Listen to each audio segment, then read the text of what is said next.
ओम साई 27 फरवरी 1912। मैं रोज़ की तरह उठा, प्रार्थना की और पंचदशी की संगत की। एक बार हम साईं बाबा के बाहर जाते हुए दर्शन नहीं कर पाए और तब तक उन्हें नहीं देखा जब तक कि वे वापस नहीं आए। मैं लगभग 11:15 को मस्जिद गया। साईं बाबा ने कहा कि वे एक खेत के पास से गुजरे जिसमें कि बहुत बड़े तोते थे। वह तोते बाबा की मौजूदगी से नहीं घबराए और वे उनके आकार और रंगों को प्रशंसनीय दृष्टि से देखते हुए देर तक वहाँ खड़े रहे। दोपहर की आरती रोज की तरह संपन्न हुई और दोपहर के भोजन के बाद मैं थोड़ी देर लेटा और फिर हमने पंचदशी की संगत को लगभग रात होने तक आगे बढ़ाया, जब तक कि हम साईं महाराज के उनकी शाम की सैर के समय दर्शन करने नहीं गए। रात को वाड़ा आरती और फिर सेज आरती हुई। भीष्म ने भागवत और दासबोध का पाठ किया। 28 फरवरी 1912 मैं काकड़ आरती में सम्मिलित हुआ और वापस आने पर प्रार्थना कर ही रहा था कि ढोड़े बाबा पुणे से आ गए। अब वह अभी अभी बर्मा से लौटे हैं और मैंने उनसे अपने मित्र तिलक की तबीयत और उनकी मनस्थिति के बारे में पूछा। वो वैसी ही है कि जैसी इन हालातों में हो सकती है। वह चाहते हैं कि मैं अदालत अपनी वकालत पुनः शुरू करूं, किंतु सब कुछ साईं साहेब के आदेश पर निर्भर करता है। हमने पंचदशी के पाठ की संगत की और श्रीमान भाटे उसमें सम्मिलित हुए।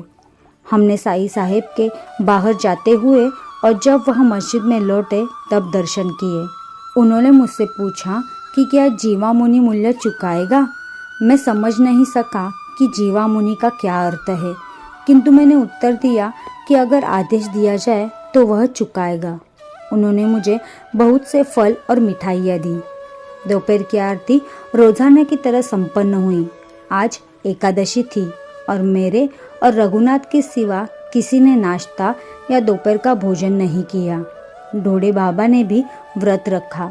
वह लगभग 4 बजे शाम को दादा केलकर के पुत्र भाऊ के साथ पूना चले गए।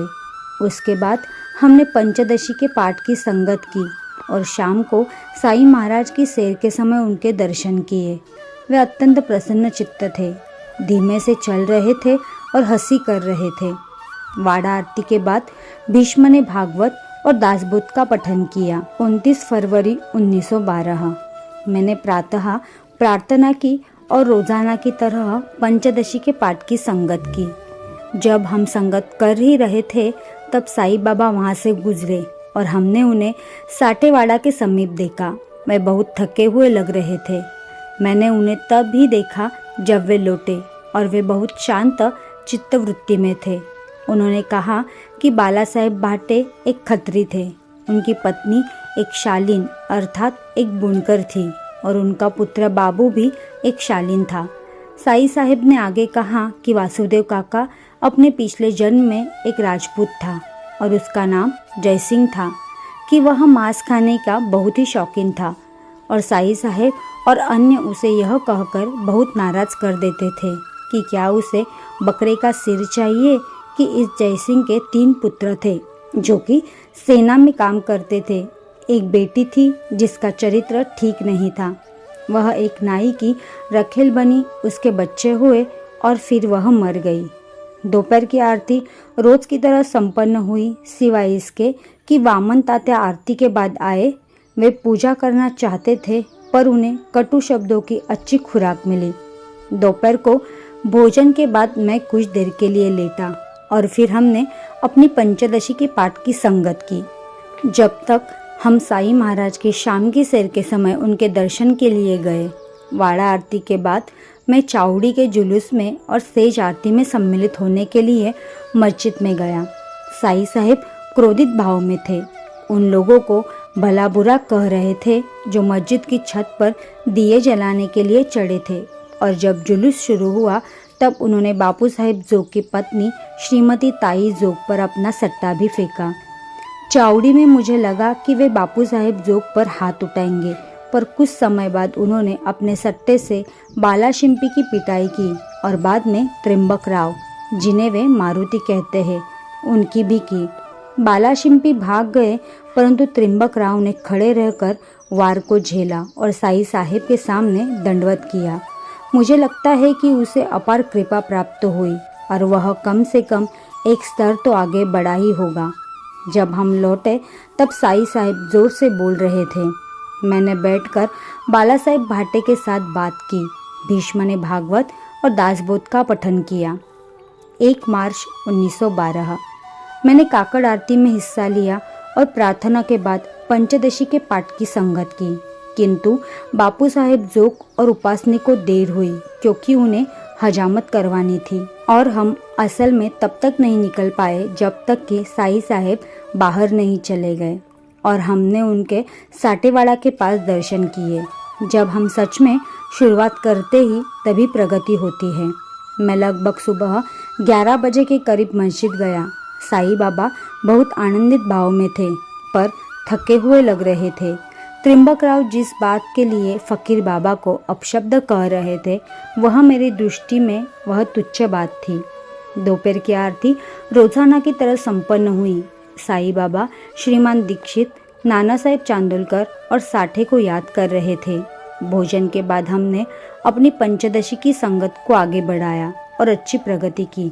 हमने साईं बाबा के दर्शन उनकी शाम की सैर के समय किए और रात को भीष्म ने भागवत और दासबोध का पठन किया। उन्होंने भजन भी गाए। बाला साहेब भाटे भी उसमें सम्मिलित हुए। हमारे सामने रहने वाले एक तेली की शाम आज मृत्यु हो गई। उसकी पत्नी सतराबाई और पुत्री गोपी घरेलू नौकर का कार्य करते हैं। 2 मार्च 1912। मैंने प्रातः प्रार्थना की और अपनी पंचदशी के पाठ की संगत की। इसी बीच हमने साईं महाराज के बाहर जाते हुए दर्शन किए। जब मैं 11 बजे के करीब मस्जिद में गया तब उन्होंने कहा कि वे अस्वस्थ है और उन्होंने पेट में दर्द की शिकायत की। यहाँ एक गायक मंडली आई है जिसने आज मस्जिद के सामने प्रदर्शन किया। उन्हें एक मारवाड़ी ने अपने घर के विवाह के लिए बुलाया है। दोपहर की आरती हमेशा की तरह संपन्न हुई। आज होली थी, इसलिए मैंने आज भाई केशव और देवाजी को दोपहर के भोजन के लिए आमंत्रित किया। हमने आलीशान तरीके से भोजन किया। उसके बाद मैं कुछ देर लेटा और फिर पंचदशी के पाठ को आगे बढ़ाया। हमने तृप्ति दीप समाप्त किया और कुटावस्था का आरंभ किया। हमने साईं महाराज की शाम की सैर के समय उनके दर्शन किए। उसके बाद वाड़ा आरती और सेज आरती बड़ी शांति से संपन्न हुई क्योंकि साईं महाराज अत्यंत विनोदी भाव में थे। रात को भीष्म ने भागवत और दासबोध का पाठ किया। बाला साहेब भाटे दासबोध के लिए आए हैं। 3 मार्च 1912। मैंने काकड़ आरती में भाग लिया। साईं बाबा प्रसन्न चित्त लग रहे थे और वे बिना कटु शब्दों का प्रयोग किए मस्जिद में गए। अब्दुल्ला एक लटकते हुए लैंप को उतारने की कोशिश कर रहा था, पर उसने गलती से उसे वैसे ही छोड़ दिया और वह जमीन पर गिरकर टुकड़े टुकड़े हो गया। मुझे लगा कि शायद साईं बाबा क्रोधित होंगे, पर ऐसा नहीं हुआ। उन्होंने उस ओर कोई ध्यान नहीं दिया। हमने अपनी पंचदशी की संगत की। हम मेरे कमरे में बैठे क्योंकि बरामदे में बहुत हवा थी। हमने साईं बाबा के बाहर जाते हुए और उनके लौटने के बाद दर्शन किए। उन्होंने कहा कि मैं पिछले जन्म में 2 या 3 वर्ष के लिए उनके साथ था और फिर राजसी सेवा में चला गया, जबकि घर में आराम के सारे साधन मौजूद थे। मैं इसके आगे का विवरण भी जानना चाहता था, परंतु साईं बाबा ने आगे नहीं बताया। दोपहर की आरती रोज की तरह संपन्न हुई और दोपहर के भोजन के बाद मैं थोड़ी देर लेटा और फिर हमने पंचदशी की संगत को आगे बढ़ाया। हम साईं महाराज की शाम की सैर के समय उनके दर्शन के लिए गए। रात को वाड़ा आरती के बाद भीष्म के भजन हुए। आज धुलिया से कोई एक रानड़े आए हैं। उन्होंने कहा कि वह उस रानड़े के संबंधी है जो कि बाबा महाराज के सामने रहता था। उन्होंने यह भी कहा कि वह मुझसे सिंहागढ़ में मिले थे।